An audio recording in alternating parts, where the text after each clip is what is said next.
Kau elok duduk dekat dalam bas. Masuk air pula dah. Bang.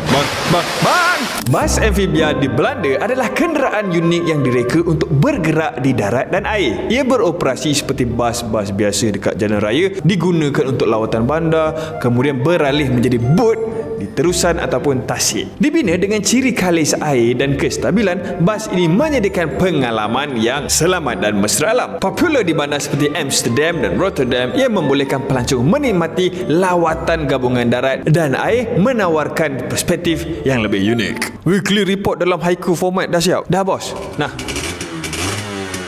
Oi. Relax lah bro. Siapa suruh office sebelah workshop gua? Aku marah.